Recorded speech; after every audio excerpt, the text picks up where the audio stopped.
Parang galit din yung katawan. kamusta How po? are you? Ikaw ang kamusta? I miss you so much. Super. You look different. Nakaluwag-luwag lang ng konti. Sige, iramin muna kita, ha? Bago pa man maging busy si Betong sa kanyang taping, nagkaroon ako ng pagkakataon na kamustahin siya. Happy New Year, Yes! Betong! Amazing year, Miss Rhea. 2017, I'm sure maraming in store sa'yo ngayong taon, Oh, ha? sana, Lord, kayo na kung bahala na. Pero going back, no, 2012, after Survivor, ang dami na nangyari sa'yo. Nakaka-overwhelm siya. Pero syempre, I'm very thankful, pati blessed na magkaroon ng ganitong... Kasi parang after Survivor, parang hindi ko alam kung ano mangyayari, kung nasa production pa rin ba ako. Yes. As EP ng Day Off. Or susubukan ko na ang buhay showbiz. Wow, showbiz! Hindi ako magsabi, no? Hindi ka pa rin ba sanay sa fame? Naku, baka parang tayo lang pong dalawa nakakaalam.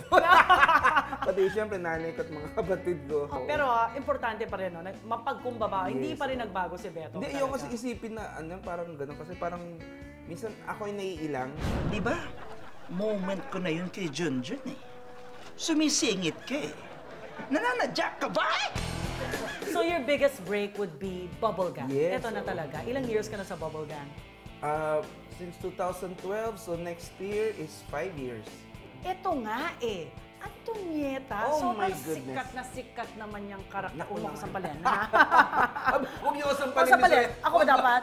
Hindi kita sasaktan, Beto. Di ba magkakampi po tayo, madam? Magkakampi po tayo. Hindi! Wala akong kamping pang katulad mo. Antonieta, how do you do it? Actually, nung first na trinay sa akin yan, nabasa ko yung script Monday, and then mamayang hapon na yung taping.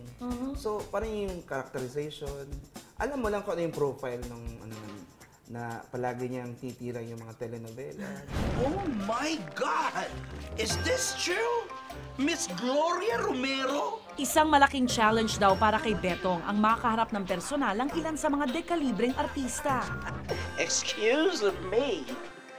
Wow, you've got the nerves to say those words to me? Napakalaking karangalan na, kasi hindi lahat makaka-excel na may mga ganitong mga artista na kontrabida, pero taga ang babait nila. Sino ang pinaka-challenging na ka-eksena para sa'yo? Miss Celia Rodriguez. Eh, wala ka ng pelikula! Yung buhok ko, nakita na ng mga teleview! Alam na nila pangit ka! Hindi na kailangan ng wig. Miss Gloria Romero. Kahit kailan, tunyetang ka!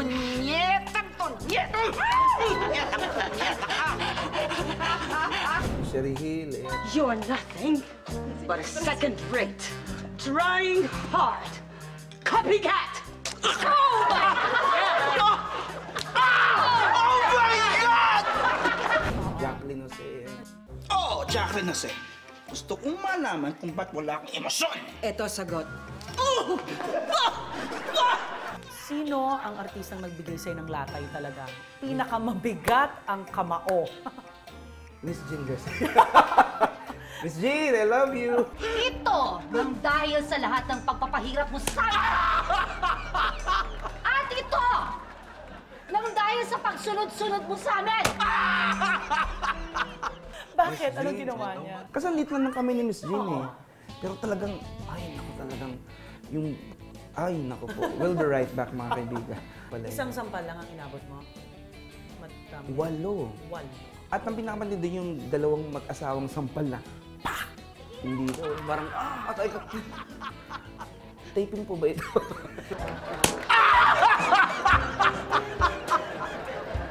Oh my goodness! Ikaw na pinakarurok sa lahat!